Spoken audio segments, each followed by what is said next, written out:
National council of education research and training کی کتابوں میں انڈیا کی جگہ لکھا جائے گا، اب بھارت نام بدلنے کی سفارش کر لی گئی منظور۔ ایک طرف انڈیا اور بھارت کو لے کر تنازعہ جاری ہے اور دوسری طرف NCERT نے فیصلہ کیا ہے کہ اب اس کی سبھی کتابوں میں انڈیا کی جگہ بھارت لفظ کا استعمال کیا جائے گا۔ قومی تعلیمی تحقیقی و تربیتی کونسل کے ذریعے تشکیل ایک کمیٹی نے یہ فیصلہ لیا کہ کتابوں میں جہاں جہاں ملک کا نام انڈیا استعمال ہوا ہے اسے بھارت لکھا جائے گا، یعنی جلد ہی NCERT کی کتابوں میں سے انڈیا لفظ ہٹا دیا جائے گا۔ الیکشن کمیشن آف انڈیا نے اس بار اداکار راج کمار راؤ کو اپنا نیشنل آئیکن مقرر کرنے کا فیصلہ کیا۔ کمیشن جمعرات 26 اکتوبر کو راج کمار راؤ کو نیشنل آئیکن مقرر کرے گا۔ نیشنل آئیکن لوگوں میں ووٹنگ کے بارے میں آگاہی پیدا کرتے ہیں، ان کی کوشش ووٹنگ کا فیصد میں اضافہ کرنے کی ہوتی ہے۔ اتر پردیش حکومت کی جانب سے دینی مدارس کو ہراساں کرنے کا سلسلہ جاری ہے۔ تازہ معاملے میں اتر پردیش حکومت نے مظفر نگر میں کئی مدارس کو نوٹس جاری کر کے دستاویزات بتانے کی ہدایت دی۔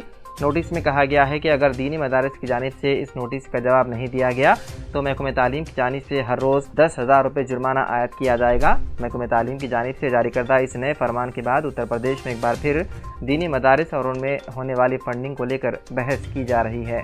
اتر پردیش بورڈ آف مدرسہ ایجوکیشن کے چیئرمین ڈاکٹر افتخار احمد جاوید نے اس معاملے پر اپنا رد عمل دیا۔ انہوں نے کہا کہ اگر حکومت یا عہدیداروں کے پاس بدعنوانی کے بارے میں کوئی ان پٹ ہے تو سروے کرایا جائے۔ 25,000 مدارس ہیں، ان میں سے 16,000 رجسٹرڈ اور 8,000 غیر رجسٹرڈ ہیں۔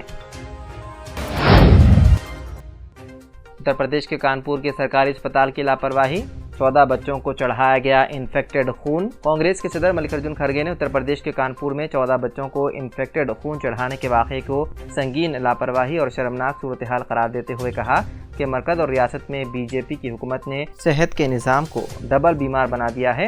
آج ایک بیان میں BJP حکومت پر حملہ کرتے ہوئے کھڑگے نے کہا، ڈبل انجن والی حکومت نے ہمارے صحت کے نظام کو ڈبل بیمار کر دیا ہے۔ انہوں نے کہا کہ اتر پردیش کے کانپور میں ایک سرکاری اسپتال میں تھیلیسیمیا میں مبتلا 14 بچوں کو انفیکشن شدہ خون چڑھایا گیا، جس کی وجہ سے ان بچوں کو HIV ایڈز اور ہیپیٹائٹس BC جیسی سنگین بیماریاں لاحق ہو گئی ہیں۔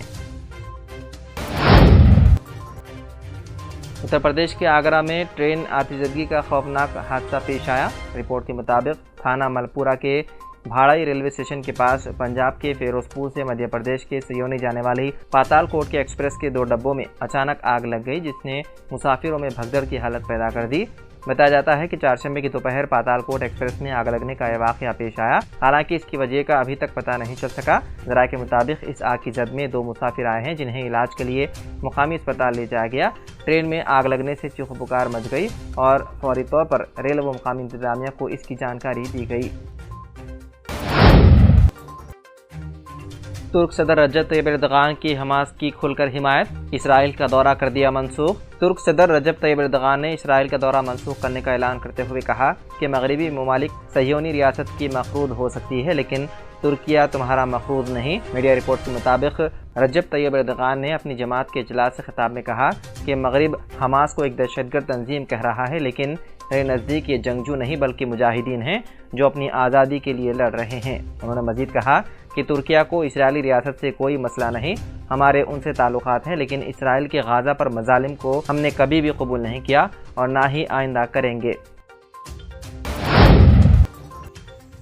اقوام متحدہ کے سیکریٹری جنرل انتونیو گوتریس نے غزہ میں ہونے والی عالمی قوانین کی کھلی خلاف ورزیوں کا پردہ چاک کرتے ہوئے انسانی بنیادوں پر فوری جنگ بندی کا مطالبہ کیا تو اسرائیل نے سیکریٹری جنرل سے عہدہ چھوڑنے کا مطالبہ کیا۔ اقوام متحدہ کی سلامتی کونسل کے اجلاس میں خطاب کرتے ہوئے سیکریٹری جنرل نے کہا کہ غزہ میں فوری طور پر انسانی بنیادوں پر جنگ بندی کی جائے۔ غزہ میں بین الاقوامی قوانین کی واضح خلاف ورزیاں ہو رہی ہے۔ انہوں نے اپنی تقریر میں کہا کہ حماس کو بنیاد بنا کر فلسطینیوں کو اجتماعی سزا دینے کا کوئی جواز پیدا نہیں ہوتا اور نہ ہی اس کی اجازت دی جانی چاہیے۔ ہمیں غزہ میں ہونے والی انسانی حقوق کی خلاف ورزیوں پر گہری تشویش ہے اور انہیں فوری طور پر روکنا چاہیے۔ تو وہیں دوسری طرف اسرائیل نے فلسطینیوں کی حمایت اور غزہ میں ہونے والی بربریت پر اقوام متحدہ کے سیکریٹری جنرل کی تقریر پر شدید رد عمل کرتے ہوئے انتونیو گوتریس سے فوری مستعفی ہونے کا مطالبہ کر دیا، جبکہ اسرائیلی وزیر خارجہ نے ملاقات سے بھی انکار کر دیا۔ مقبوضہ فلسطین کی مزاحمتی تنظیم حماس کی قید سے رہا 85 سالہ اسرائیلی خاتون نے حماس کے برتاؤ کی تعریف کی۔ اور کہا کہ قید کے دوران حماس کے ارکان کا رویہ دوستانہ رہا اور انہوں نے تمام ضروریات کا خیال رکھا۔ رپورٹ کے مطابق حماس کی جانب سے رہا کیے گئے 2 قیدیوں میں سے ایک 85 سالہ اسرائیلی خاتون یوشید لیفشتچر نے میڈیا سے بات کرتے ہوئے بتایا ہے کہ انہیں اغوا کے دوران مارا گیا، لیکن قید کے دوران ان کے ساتھ اچھا سلوک کیا گیا۔ اسرائیلی خاتون کا کہنا تھا کہ حفاظت پر مامور لوگوں نے انہیں بتایا کہ وہ لوگ قرآن پر یقین رکھتے ہیں اور انہیں کوئی نقصان نہیں پہنچائیں گے۔ غزہ پر جاری اسرائیلی جارحیت اور پھر اسرائیل کو حاصل امریکی حمایت پر مسلم امریکی رکن کانگریس الہان عمر نے امریکی صدر جو بائیڈن کی انسانی ہمدردی پر سوال اٹھایا۔ واشنگٹن میں کی گئی پریس کانفرنس کے دوران الہان عمر نے امریکی صدر جو بائیڈن کی حکمت عملی پر شدید غصے کا اظہار کرتے ہوئے سوال کیا کہ حماس اور اسرائیل میں جاری جنگ پر آپ کی انسانیت کہاں ہے؟ آپ کیسے ایک ہی جانب کا ظلم دیکھ کر اسے غلط کہہ سکتے ہیں؟ آپ کیسے لاشوں کے ڈھیر دیکھ کر اپنی دوستیاں برقرار رکھ سکتے ہیں؟ دوران خطاب الہان عمر نے دعویٰ کیا کہ اسرائیل نے حالیہ 10 دنوں میں غزہ پر اتنی بمباری کی ہے جتنی امریکہ نے پورے 1 سال میں افغانستان میں کی تھی۔ اب آپ کے لوگوں کے لیے ہمدردی کہاں گئی؟ اب آپ کی انسانیت کہاں گئی؟ ان کا مزید کہنا تھا کہ ہمارے پاس ایک ایسا صدر ہے جو یرغمالیوں کو رہا کرنے کی بات کر رہا ہے، جو امریکی شہریوں کو اسرائیل سے نکالنے کی بات کر رہا ہے، لیکن خود کو یہ کہنے پر آمادہ نہیں کر سکا کہ میں ان سینکڑوں ہزاروں امریکیوں کو بچانے کے لیے کام کرنا چاہتا ہوں جو غزہ میں پھنسے ہوئے ہیں۔ خیال رہے کہ 7 اکتوبر سے جاری اسرائیلی جارحیت کے نتیجے میں 6000 سے زائد شہری شہید ہو چکے ہیں۔ امریکہ میں دھند کی وجہ سے ہائی ویز پر 150 سے زائد گاڑیاں آپس میں ٹکرا گئی، جس کے نتیجے میں 7 افراد ہلاک اور 25 سے زائد زخمی ہو گئے، جبکہ درجنوں گاڑیوں کو نقصان پہنچا۔ رپورٹ کے مطابق امریکہ کی جنوبی ریاست لوزیانہ میں دھند نے ہائی وے کو اپنی لپیٹ میں لے لیا۔ حد نگاہ نہایت کم ہو جانے کی وجہ سے گاڑیاں آپس میں ٹکرا گئی اور ان میں آگ بھڑک اٹھی۔